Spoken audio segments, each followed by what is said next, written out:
America और रूस बिल्कुल आमने सामने हैं यूक्रेन के मामले को लेकर, और अमेरिका जहां एक तरफ जेनीवा के अंदर रशिया के साथ बातचीत कर रहा है और रशिया के पांव पकड़ रहा था कि आप यूक्रेन के ऊपर हमला मत कीजिएगा, लेकिन इसी बीच एक ऐसी खबर आई है जिसने न सिर्फ रशिया को बल्कि पूरी दुनिया को हिला कर रख दिया है कि अमेरिका ने अपना 90 टन का असला जो है वो यूक्रेन के अंदर भेज दिया है, जो कि फ्रंट लाइन डिफेंडर्स के लिए इस्तेमाल होगा। नाजरीन ग्रामी, अमेरिका ने नेटो के ममालिक को भी कहा है कि वो अपना अपना असला जो है वो यूक्रेन के अंदर डिप्लॉय करें। इसी सूरत के अंदर पहले यूके ने अपनी एंटी एयरक्राफ्ट मिसाइलें, फिर उसके बाद एंटी टैंक मिसाइलें और रॉकेट्स जो है वो भेजे यूक्रेन के अंदर। फ्रांस ने अपना वारशिप काफी अरसे तक यहाँ यूक्रेन के अंदर खड़ा किया रखा। इसके अलावा कनाडा ने 200 के करीब अपने फौजी यहाँ पर भेज दिए हैं ताकि फ्रंट लाइन डिफेंड कर सके वो यूक्रेन की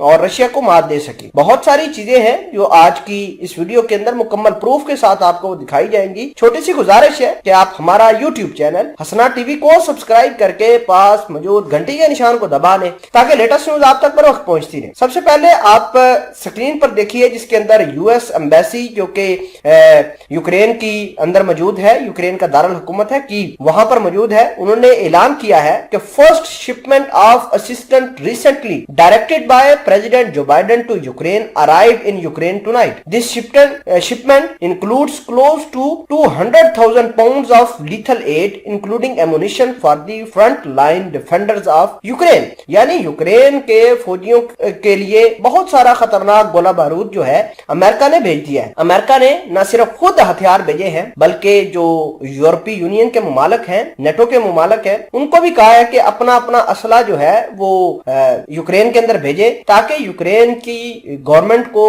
इंकरेजमेंट मिल सके कि वो रशिया के खिलाफ लड़ सकते हैं। कनाडा ने अपने 200 फौजी यहाँ पर भेज दिए हैं यूक्रेन के अंदर ताकि वो जंग कर सकें जो है रशिया के खिलाफ। इसके अलावा अगर हम बात करें फ्रांस की, तो फ्रांस ने बहुत दिनों तक, मतलब 15 दिनों तक अपना जहाज जो था वारशिप वो यूक्रेन के पानियों के पास रखा ताकि मुमकिन तौर पर जो रशिया के हमले हैं उनको डिफेंड कर सके। इसके अलावा बड़ी अहम बात जो आपके साथ मैं करने वाला ये हूं कि अमेरिका ने दीगर ममालिक खसूसन भारत को ये कहा है कि आप रशिया के साथ हमारे मुज़ाकरात कराएं। इसको कहते हैं बैकडोर डिप्लोमेसी, जो कि नाकाम हुई है। भारत ने कोशिश तो की है रशिया को टेबल पर लाने के लिए, लेकिन वो नाकाम साबित हुई है। दूसरे नंबर पर आपको ये जानना बहुत जरूरी है कि रशिया भी अपने मिलिट्री मसल्स जो है वो फ्लेक्स कर रहा है और उसने यूक्रेन के बॉर्डर के बिल्कुल पास जो है अपनी ताकत का मुजाहिरा करना शुरू कर दिया है। अमेरिका की जो व्हाइट हाउस की एक सेक्रेटरी है, उन्होंने प्रेस रिलीज की है कि किसी वक्त भी रशिया